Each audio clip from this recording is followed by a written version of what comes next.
On the 11th of March 1985, after numerous failures during and following the chairmanship of Brezhnev, Gorbachev took the mantle as the leader of the Soviet Union, and in his short 6 years at the top of the world's foremost socialist power, he took steps to reform the nation and appointed certain loyal reformers into key positions.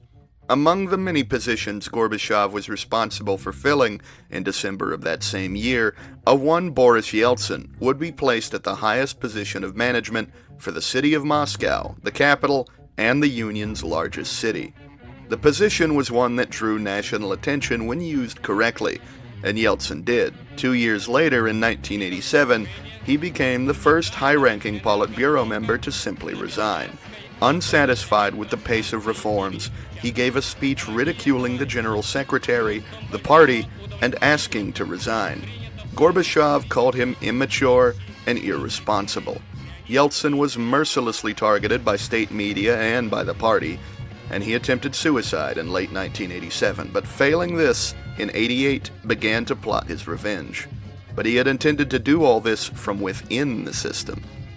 Until he toured the United States. A fateful detour during his pass through Texas led him to a Randall's grocery store where his entire ideology was shaken out of him and replaced with a deep admiration for Western abundance. Through his campaigning, his lust for revenge, and for reform, Yeltsin became head of the Russian SFSR in 1990. At this stage, his goal was not to reform the Union, but to tear it down and build it all up again. It was a mistake for Brezhnev to interview Yeltsin, a mistake for Gorbachev to appoint him, and Yeltsin would prove the General Secretary right in the end. Immature and irresponsible. Many would hail Yeltsin as a hero today, the man who brought the Union to its knees as hardliners tried to cling to the authoritarian system. But Yeltsin is the cause of many of Russia's ongoing woes today. He has given Russia freedoms, and those freedoms have enabled an oligarchy. By the accounts of some economists, the economic downturn affecting Russia surpasses even the Great Depression in America. Russia was unstable for years, organized crime made a comeback, and Yeltsin blatantly began to rig elections. Yeltsin saw a single grocery store and tanked Russia's GDP by half, plunged tens of millions into poverty through economic shock therapy, and even years into his presidency, failed to make reasonable reform towards true democracy. The time for reform and redemption had passed. Yeltsin ruined Russia, sold it off to the highest bidder, creating a new nobility built from rich exiles, a lucky few commoners, and former apparatchiks. Putin was the glue that held the Russian political situation together after 2000. He convinced the population to make do with less. He manhandled the oligarchs, keeping the loyal and silently killing the others or imprisoning them. There remains still a small relic of what came before the current dismal system, the CPRF and its leader, Leonid Zyuganov.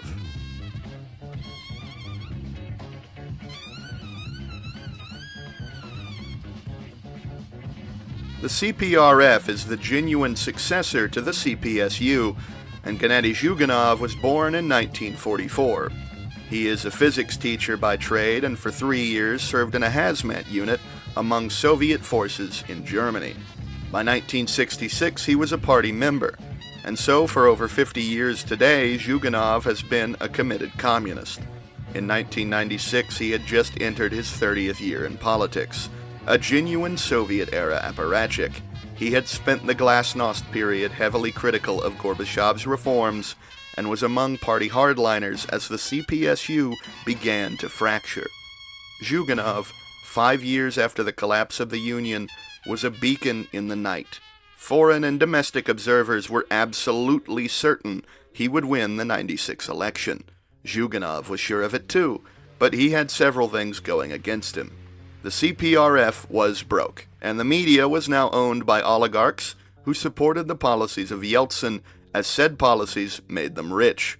Anatoly Kbytes was among Yeltsin's cabinet, behind many of the privatization reforms, and in earnest, one of the richer men in Russia today as a result.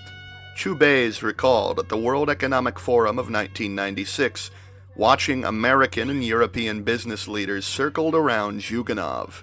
The elites of the West were convinced that Zyuganov was to be the next president of Russia.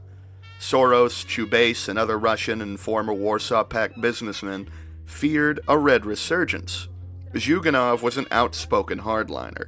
He drew on Russian nationalism, Soviet nostalgia, yet he drew in business leaders anyways. There were hopes he would drag Russia in the direction of Deng, but personally, Zyuganov admires the rule of Stalin more than any other. And so the so-called Davos Pact was metaphorically signed after an impromptu meeting following that year's WEF, where Kbytes and numerous other oligarchs formulated a plan to counter Zyuganov. This is the election where everything went wrong. If Russia was already in bad shape, the oligarchs were organized to ensure it got worse in their favor. But even with their combined efforts, Yeltsin still had to cheat a victory. While it has never been definitively confirmed, in 2012, United Russia's own Dmitry Medvedev said, "There is hardly any doubt who won that race. It was not Boris Nikolaevich Yeltsin." Yeltsin is dead now. No one can ask him if it was rigged. But there was an oligarch plot, irregardless of Yeltsin, to keep Zyuganov out. And ever since 1996, no one has ever reasonably challenged the status quo again. The CPRF remains the largest political force besides UR, and Zyuganov, its scorned head, a politician of a bygone era.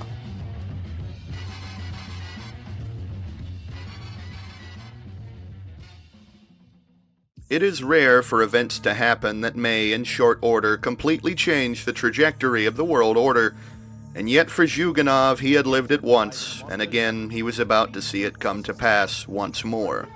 Coronavirus, first reported in January of 2020, provided an opportunity for many political parties globally.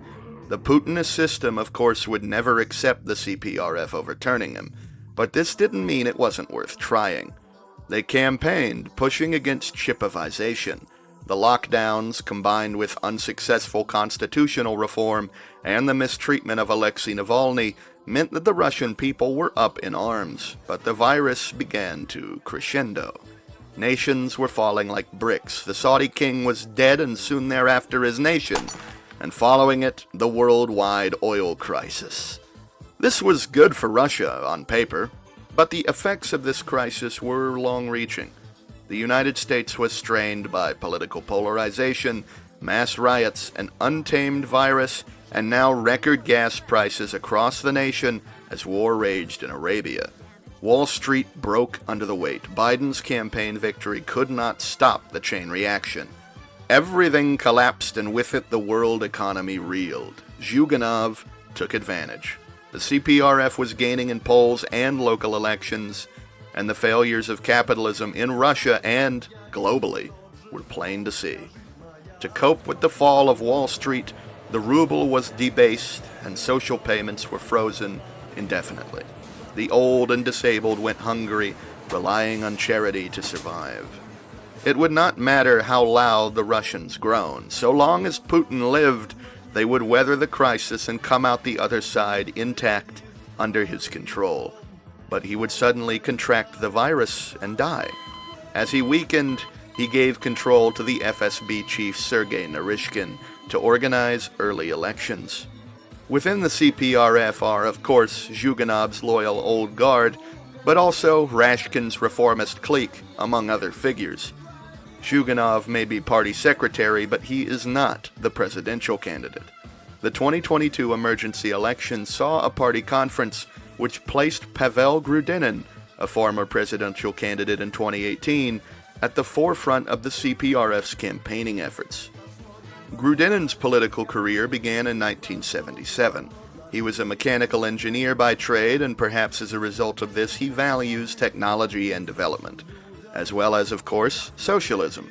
He ran on a promise to dissolve the Duma, hold snap parliamentary elections, and nationalize illegally obtained assets. Grudinin is not without controversy, but his cool mustache and popular talking points during a period of horrible economic downturn led him to handily secure the emergency elections. But within the first couple of months, the dissolution of the Duma, the drafting of a new constitution, it became clear that something had happened. Rashkin's clique worked with the rest of the CPRF to sideline the position of president into being a powerless subsidiary role to that of the general secretary. As this would place Gennady in charge, the old guard lended their aid to the plot. A silent coup moved Grudinin aside, and Zyuganov had, at long last, acquired the reins over Russia, a now 30-year-long endeavor, 50 years of politics. 1996 was avenged, and there was much work to be done.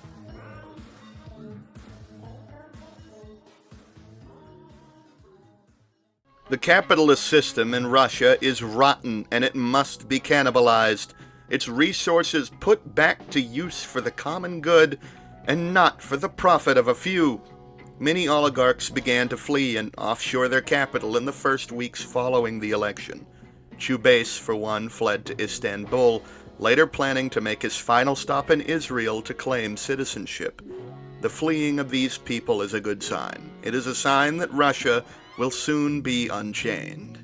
Of the various plans, Zyuganov and Rashkin formulated a jointly satisfactory nationalization plan, focusing on eco-friendly, dingist-focused reforms with limited elements of central planning to be conducted primarily by computation rather than by a bloated bureaucracy.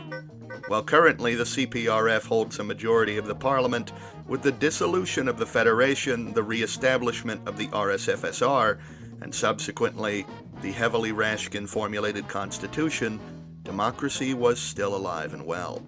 A now free Navalny led the largest opposition front, the Popular Front, representing Western and liberal views.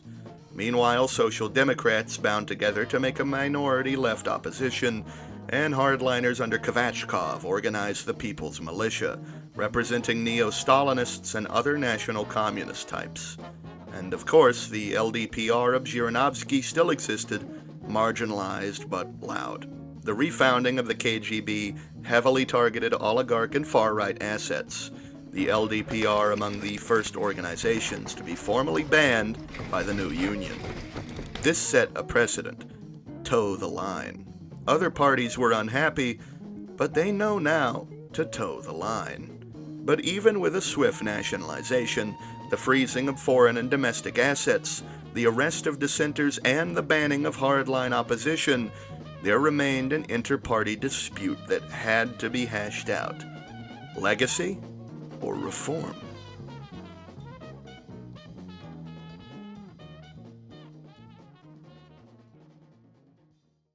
Zyuganov is the legacy. He is a man of common upbringings made into the leader, having sidelined Grudinin and claimed ultimate executive authority. Zyuganov is again the beacon in the night for 140 million Russians. He makes the speeches, attends each meeting, and makes every effort despite his age to guide the nation forward. Rashkin is the reform, enforcing limited market economics under a state capital platform, cooperating with the Chinese in developing Russia, and moving forward with mutual trade deals, development projects, and above all else, true socialist democratization. Only one of these men will claim the ultimate victory, and thanks to Rashkin, Zyuganov has the power now to sideline him and his clique. His own grandson, Leonid Zyuganov, is appointed head of Moscow, the very same influential position that lined up Yeltsin to topple the Union. It may well line up his grandson to take office. He never pressed communism on his sons or his grandsons, but of them all, Leonid discovered the world's injustices on his own and adopted the ideology of his grandfather. Now serving as a local deputy and a head of Moscow, he will likely be his successor. The appointment of his grandson is a powerful statement to the nation and the party, one that shows his willingness to maintain power and to consolidate his platform. Abolishing the position of president, the general secretary position officially becomes the executive of Russia, and Gennady moves forward with restoring a more orthodox union for the 21st century. Rashkin's reformers have undoubtedly left their mark on the future of the Union, bringing Russia closer to China in both diplomacy and in economics. but Gennady will steer the Union down its own path, inspired by the successes of China, but aiming to surpass them. The establishment of the Association of Democratic States mirrors the common form of old, and Soviet forces appear on battlefields globally, aiding socialist movements. In America especially, the Californians struggle in Oregon, and the Maoists of Texas fight with spirit alongside our men. The Chinese make their move on Taiwan, and all the same, we get an idea as well. The absence of America enables us to restore the Union in full, and together with the Chinese, even if they have failed to take Taiwan, we will march forward. Chairman Wang Yang takes the reins in China, a reformer. Already the seeds of a new Sino-Soviet split are sown. But for now, Zyuganov and Wang make pragmatic partners in a world surrounded by predatory capitalists. Back to back, the legacy of the hammer, sickle, and stars will strike with the force of 1,000 suns.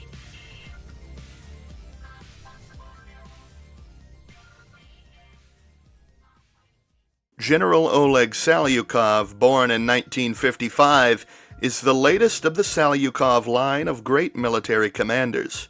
His father Leonid was a tank driver in the Great Patriotic War and made his way to the rank of Major General.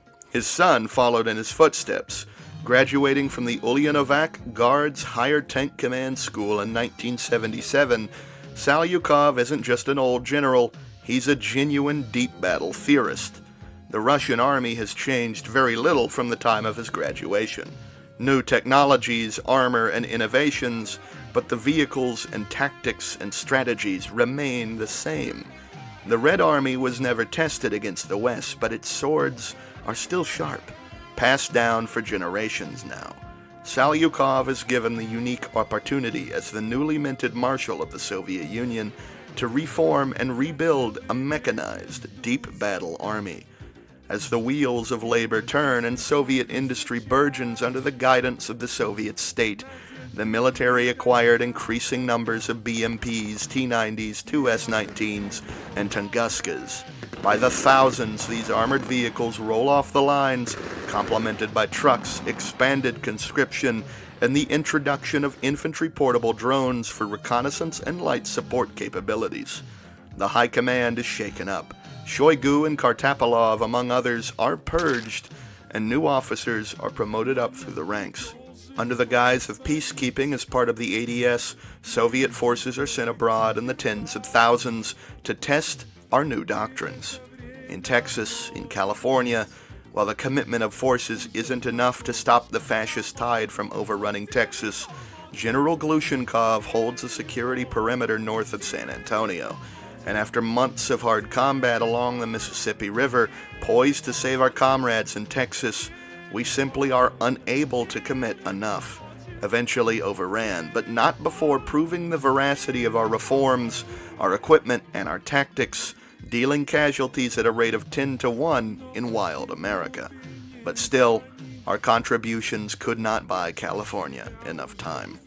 As we enter 2026, the military readiness deadline draws nearer. Salyukov is under pressure to provide a positive report to Zyuganov about the state of the army. And while it is good, the army is stretched thin on equipment, even if the combat effectiveness of each unit and his reform tactics are unquestionable. As of March, formally, planning to invade Ukraine has begun.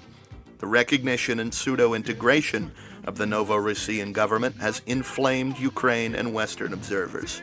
The EU, without their precious America, is a scared and weak oligarchic animal.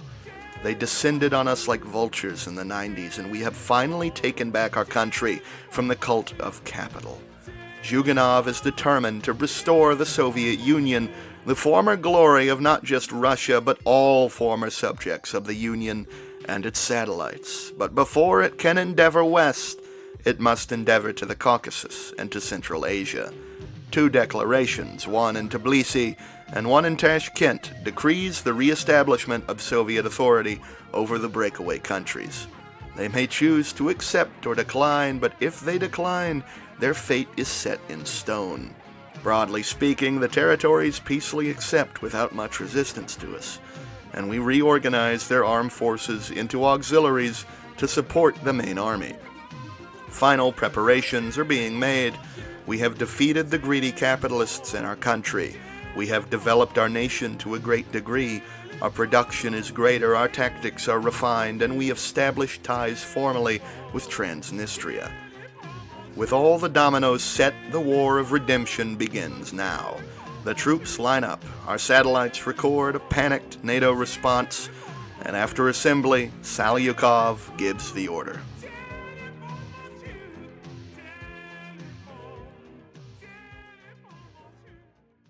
Soviet forces storm across the Ukrainian border. Zelensky scrambles for NATO assistance, but the EU needs time to mobilize, woefully unprepared no matter how much time you give them. Such is the weakness of democracy. We have to exploit the time we have. Pressing up from Crimea and carving Ukraine in half is paramount to our success. Their army is large, the largest besides ours in Europe. Crushing it in quick fashion is the only way to avoid being numerically overwhelmed on the ground. The successful pincer turns into an envelopment operation, while a reduced contingent continues the offensive west across the Dnieper. NATO's formal entry sent an army of over 1 million against our own. They seized superiority over the sea, and our auxiliaries worked to secure the coast from incursion, all while our main forces begin the next offensive maneuver. Operation Zhukov begins. Named for Salyukov's idol, the Marshal will use his armor to penetrate the Baltic defenses and push in the soft spot of the NATO army. The Balkan hardpoint of the Carpathians provides a natural barrier that would break our momentum if we focused on it. But nevertheless, our momentum is broken. Our forces crush the eastern pocket and press against what remains of Ukraine. But Kyiv holds against all odds, and we're forced to readjust, moving from a full offensive to smaller, localized ones.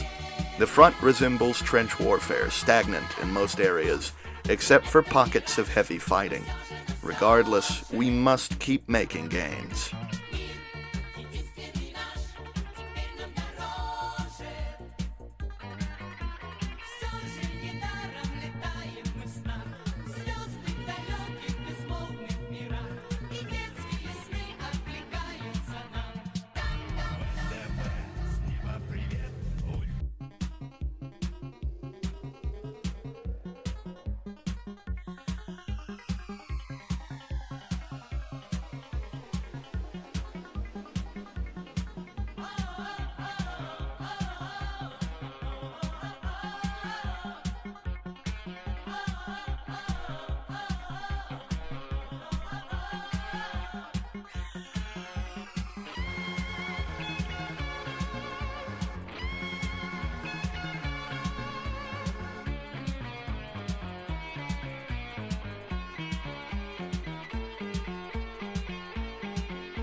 Before we continue, let's talk about today's sponsor.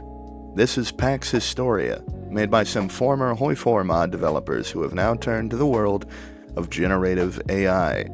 Through Pax Historia, you can change history in completely unique ways, in various scenarios such as World War II, modern day, and others. You can forge your own path as any nation. All you have to do is convince your computer-controlled neighbors to work to your benefit. Here in 1938 is my Soviet Union run, and as you can see only 3 years in, I have managed to unify with the Chinese and have formed a great Eurasian Union, while also having defeated the Japanese and secured alliances with the Germans and Italians. Use manipulative diplomacy to carve your way through the world or to preserve it. Each turn and interaction costs a fraction of a token, and tokens are less than $1 per token. They also have some daily sign-in tokens, so you can play for free just for logging in once a day and kill some time. For the strategy gamer on the go, try Pax Historia on PC or mobile and hit the link below in the description. If you make your account through this link, any purchase you make in the future gives me a commission. Thank you in advance.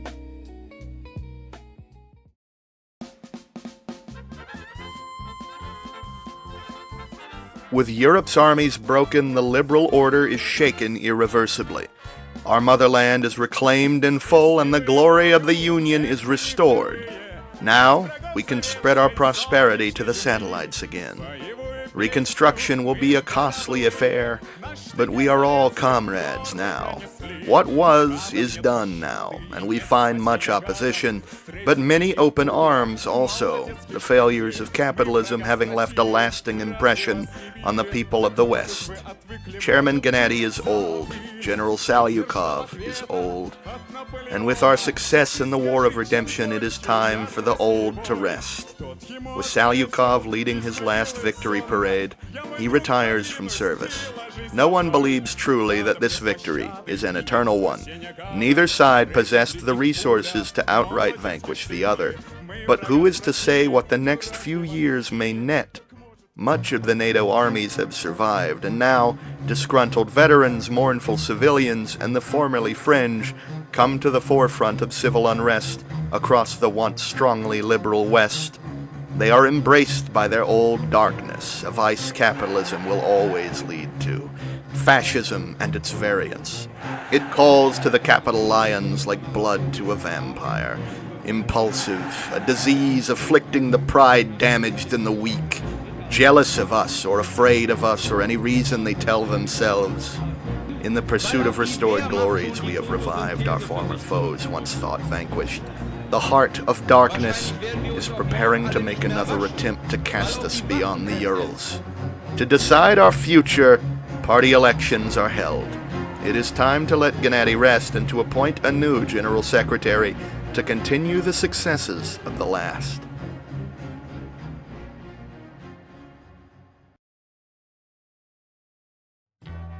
The restoration of the Union means a new party Congress is needed.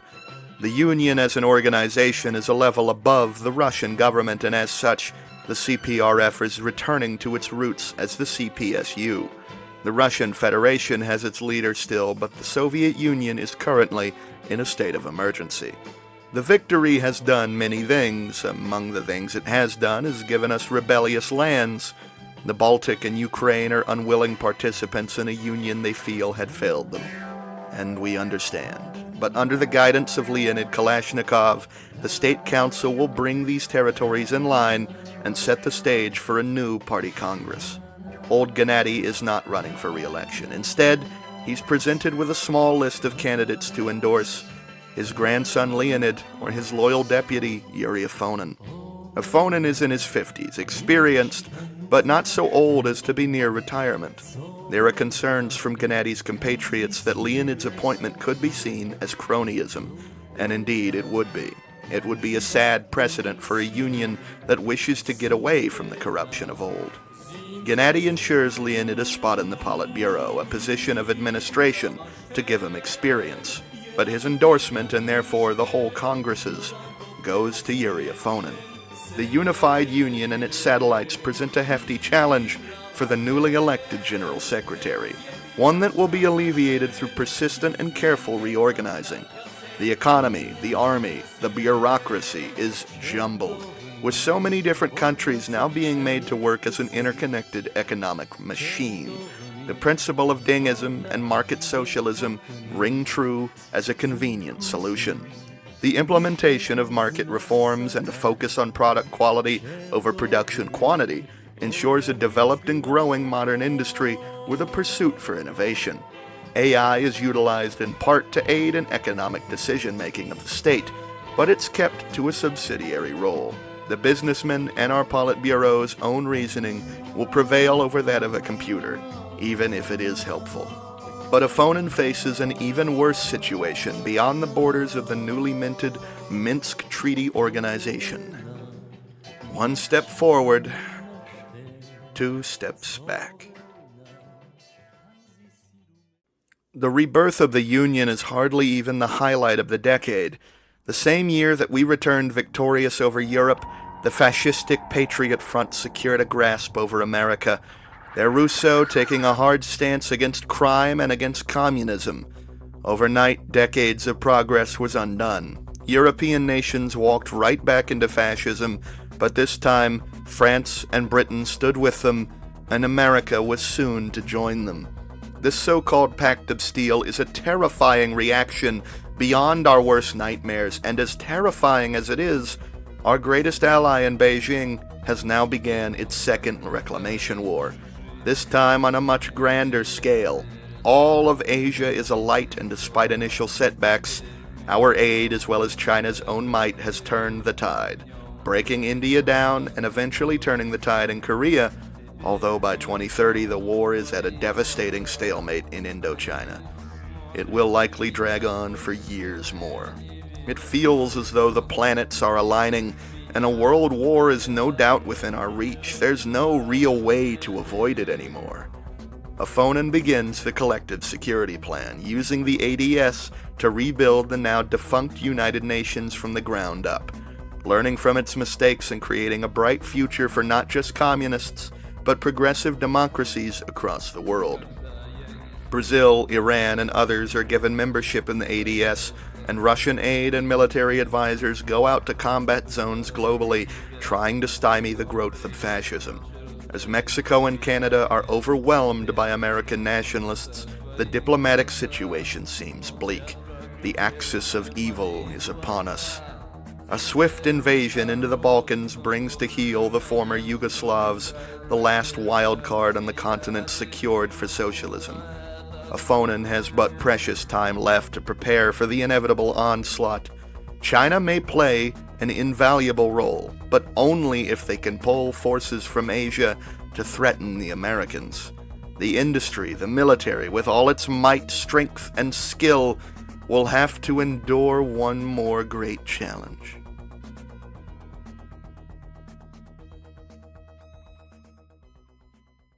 In 2032, the Americans formally joined the Pact of Steel. Such a flagrant anti-Soviet move, but we knew it was coming. Ultimately, the two nations free of us and of them, the Czechs and the Polish military government, remain the only buffer left, and if either of us entered either country, it would spell the end of peace in Europe. As the Pact of Steel assembles its forces and creates a unified command, the government of Thomas Rousseau is fully mobilizing the people of America for a great struggle against us.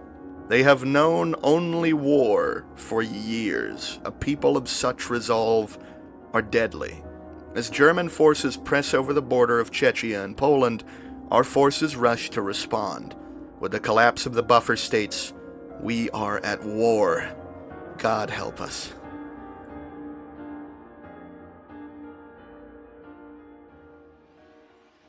Yuri Aphonen and the Politburo raise a general mobilization.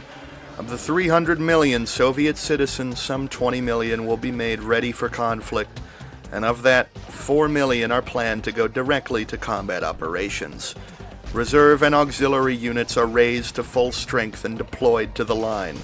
Our initial counteroffensive saw limited success until the bulk of the German army was met near Poznan, and the combined might of the nationalists began to turn back our gains, removing us from Austria and pushing our men back into our own part of Poland. Greece is holding well, but on the main front the Hungarian line is beginning to collapse. A huge funnel of American forces penetrate the line and make a spearhead for Budapest. We halt them before it can fully fall, but our forces are nearly stretched to a breaking point. Luckily, our first wave of reinforcements are mobilized and sent to stabilize Hungary, following shortly the next month by our second and third waves. Total combat strength is raised to 3.5 million in the field, and the line is holding, although the fight is bloody and the line is stagnant. Every week that passes, the trenches get deeper. Combined, our and their soldiers account for 15 million men and women fighting in Eastern Europe. Our cities are bombed, our aerial defenses overwhelmed. The American giant fields thousands of aircraft, and we hastily assemble a force, training them deep in Siberia, with cutting-edge fighters using the latest in technology. 1,000 fighter jets to trump 15,000. It is a daring, perhaps foolish plan, but it's the best we have. Extra Tunguskas are fielded, increasing active AA on the front line by almost 4 times. The front becomes steel, and this also means it becomes stagnant. Besides limited gains, reclaiming Hungary and pieces of Poland, the line remains still for an entire year until late 2034.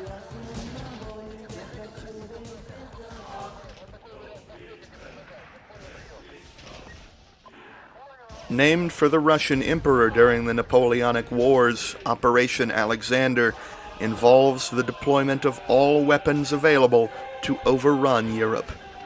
Entering early 2035, intense combat has persisted for 3 years ongoing. Limited gains by our forces have been unacceptable, but finally, we are regaining control of our skies. The 1,000 fighter plan is working wonderfully, thank the men and women at Sukhoi Industries. With our skies under control, our forces can maneuver easier, and as such, the first of many planned offensives as part of Alexander is to siege Berlin and liberate Czechia, while a more minor operation to seize Greece likewise is undertaken. We will take it to their people, their land, their blood. They will know suffering the likes that our people have, and when we have crushed them like vermin, we will help them stand up from the rubble. As casualties of the Pact of Steel forces approach 5 million, equipment losses and a drop in troop quality have opened a grand opportunity. A phone-in gives the order.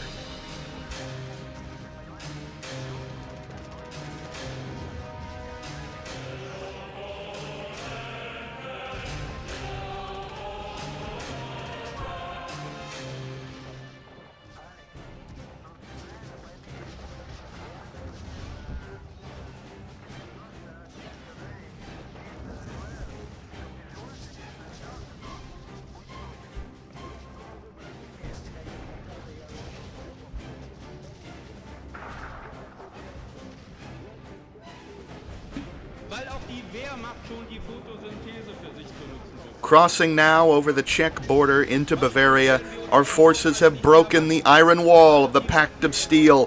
Forward to the Rhine and beyond!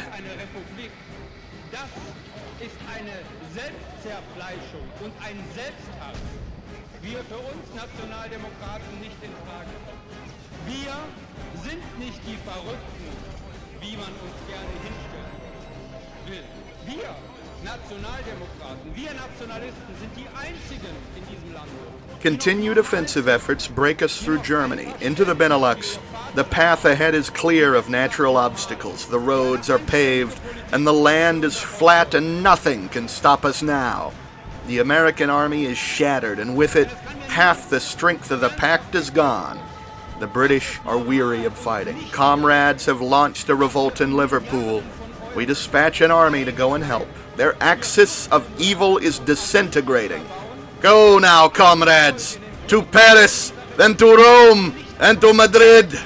Hurrah!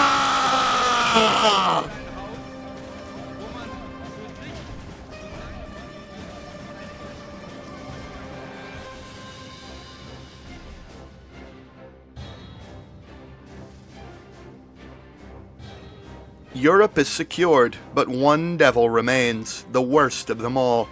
While the French and British were nuclear capable, their governments were at least reasonable. We do not know if we can trust Rousseau like we could de Villers and King Charles. Canadian guerrillas have been holding out with the aid of the United States Navy in Newfoundland. They've been at it for years, a small but loyal contingent of soldiers unwilling to let their nation die like this. We've offered them aid in the form of 1.4 million soldiers. What Trudeau is unaware of, and America has warned them of, is that as our forces land, they are under orders to seize control of the government and install chairwoman Elizabeth Rowley. Alongside other exiled governments like that of Julius Salazar, we begin to establish plans to prop up governments across the whole of fascist North America. But to do this, we must trudge through the Arctic ice of Quebec until we hit Montreal and begin to snowball outwards. There is, however, a concern. The United States nuclear arsenal is centered around Montana and a facility in Kings Bay, Georgia. There is no chance of seizing these facilities quickly. Thousands of warheads could be loosed on us at any minute. As we liberate the Canadian population centers and cross quickly into New England, our forces overrun the battered American army.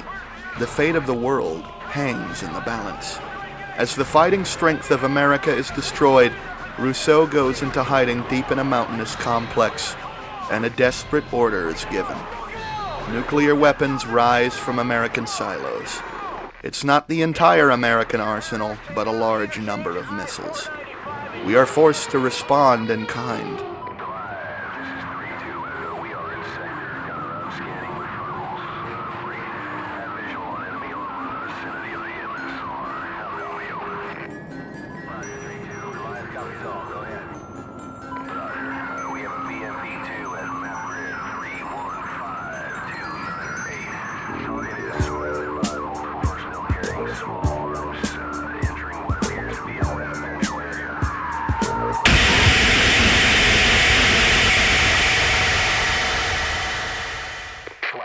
NBC-1 nuclear, Bravo, NB062634, Charlie, 90-degree grid, hotel, surface, Juliet, 90 seconds.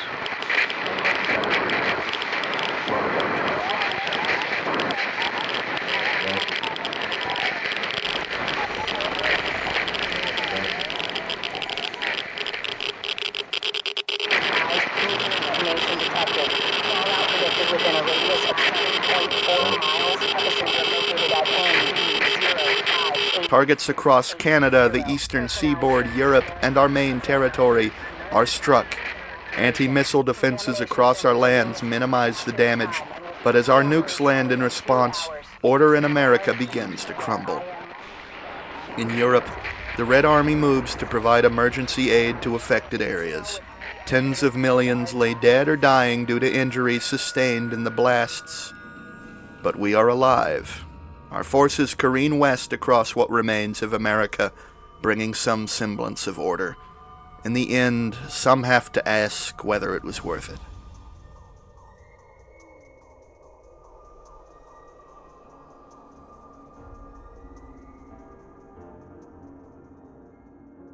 We have brought socialism to the entire developed world, supported it across the globe. We have vanquished our opponents outright, but in the process, tens of millions of souls have been extinguished. Fighting the scourge of fascism, as our ancestors know, is worth any price. In World War II, we sacrificed 15% of our population to save Europe. In reality, our losses have still not even been so severe, but long-lasting effects from the radiation will persist for decades.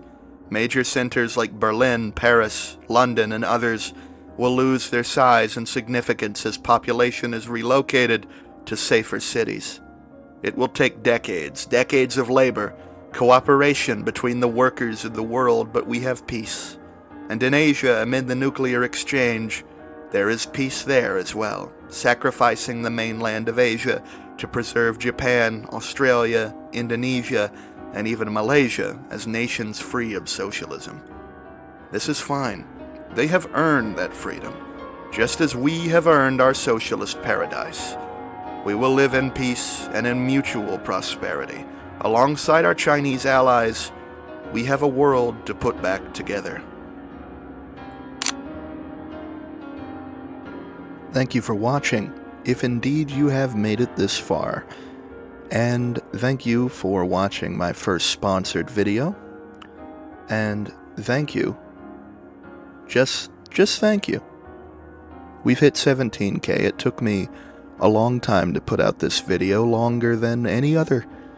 And it's just because I've been lazy and unmotivated. But that's neither here nor there. I will continue to upload, don't you worry. Anyway, let's get on to my Patreon obligations.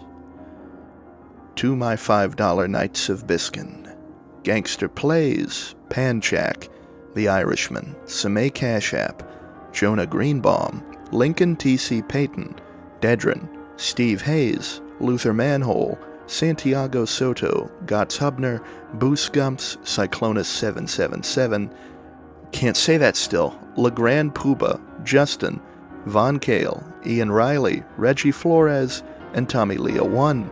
And to my scones and taxpayers, thank you all greatly for donating. Please join the Discord and ping me to receive your rolls. I'll see you on the next one.